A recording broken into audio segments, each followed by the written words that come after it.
Hi, I'm Jose Arboleda, in charge of training and projects at KEYTER.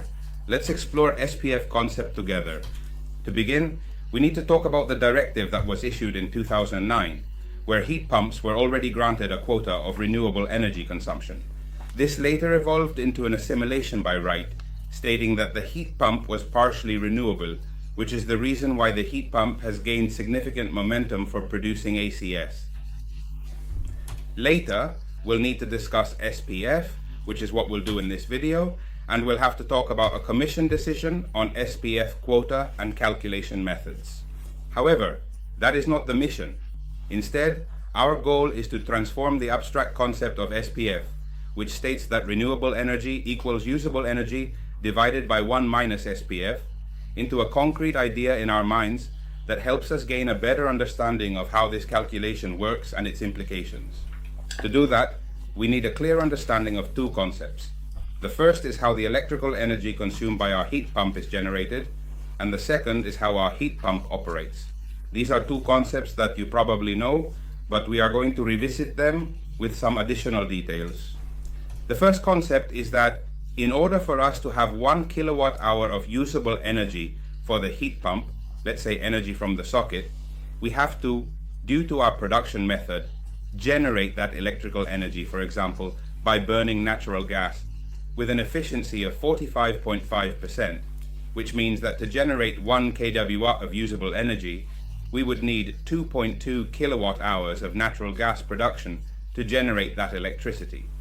To calculate, they've used a small safety factor, 15%, higher, and ultimately, the key concept to understand is that to generate 1 kilowatt hour of energy in the heat pump, we must generate 2.5 kilowatt hours by burning natural gas. That's the concept. 2.5 kilowatt hours of natural gas produce 1 kilowatt hour of energy consumed by the heat pump. And the second concept is how our heat pump works. Here we have a Molière diagram showing condensation, evaporation, and what are the concepts of heat pumps in the generation of ACS. So we have the usable power, which would be the heating power in heat pumps. That is how much power my heat pump provides for heating. The renewable part, which would be that evaporative power, which is what we mostly call aerothermal. But in reality, it's a thermal exchange with the air. And that disparity between the usable energy and that aerothermy, very approximately speaking, can be interpreted as the heat pump consumption. That is how that concept impacts how our energy is generated and how our heat pump utilizes that energy. Okay? We can say that the usable energy minus the aerothermal, the renewable part, would be the consumption that the heat pump needs to generate heating. If we combine this, along with 2.5 kilowatts of natural gas power, we are able to generate 1 kilowatt of consumable power in our heat pump, which in turn provides us with a heating power in ACS. The actual heating power in ACS will depend on the specific design and configuration of our heat pump system. This is best illustrated with two examples where we will see whether the heat pump can or cannot be renewable. If we take the first example and continue with the chain from that natural gas, from those 2.5 kilowatts to the final electricity energy of 1 kilowatt, our heat pump provides us with 2.4 kilowatts in domestic hot water.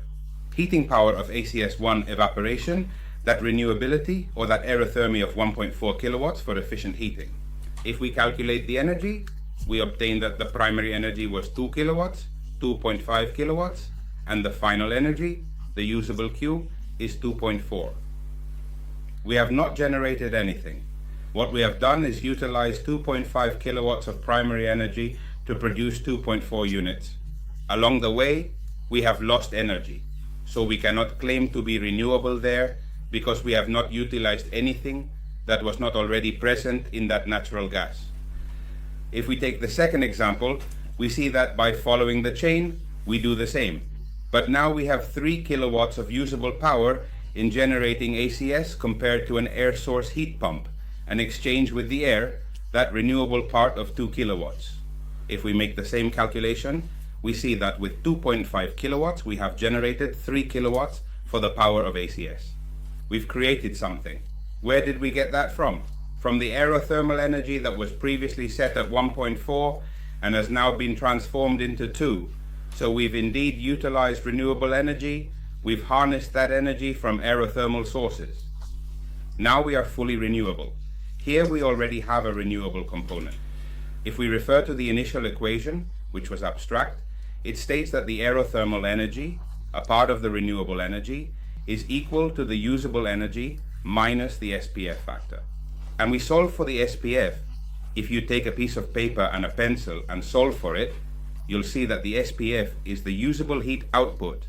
In other words, the power of domestic hot water divided by the difference between the usable heat output and the aerothermal part, the renewable part, which, as we saw in the first little drawing, could be translated as the SPF equals the power in domestic hot water divided by the power consumed by my heat pump.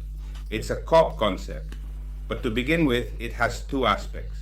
One is, we could say a COP, yes, we will see that it is indeed seasonal, and then it's not a real COP because it's related to power in ACs, but it has the component of that renewability factor. That factor that affects how energy is generated, the energy we use, the usable energy, that final energy that comes from an initial energy.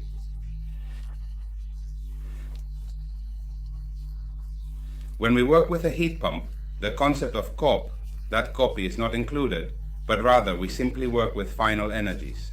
Here we are operating with initial energies that originated from natural gas, correct? Our heat pump needs to be superior. It must enhance the power provided by natural gas. We must generate more power in ACS than what that combusted natural gas would provide me.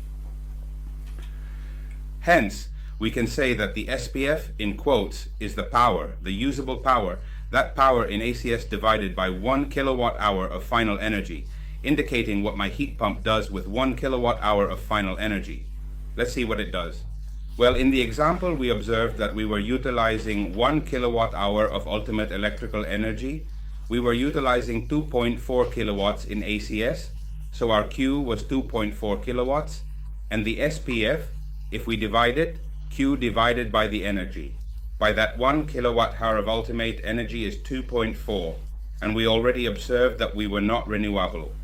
In the second example, if we were left with 3 kilowatts with 1 kilowatt hour of final energy, we would have a crossable SPF divided by that consumption, an SPF of 3.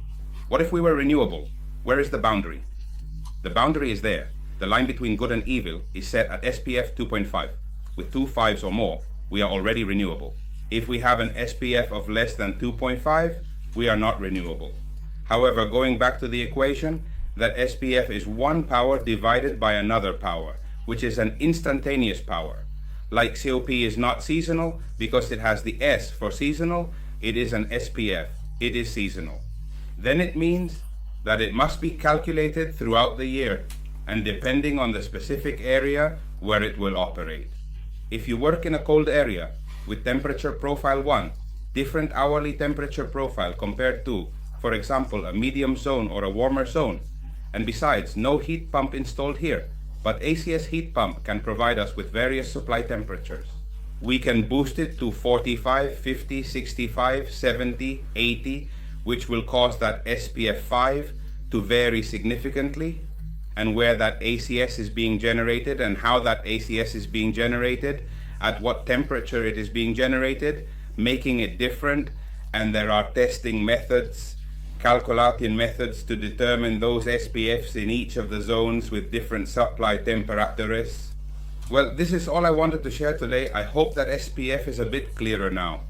Basically, it means that we need to contribute something more with what we use as primary energy. Where do we get that extra? From renewables? From aerothermal energy? We need to contribute more. If we don't contribute, we are not renewable. Follow me on LinkedIn and see you in the next video.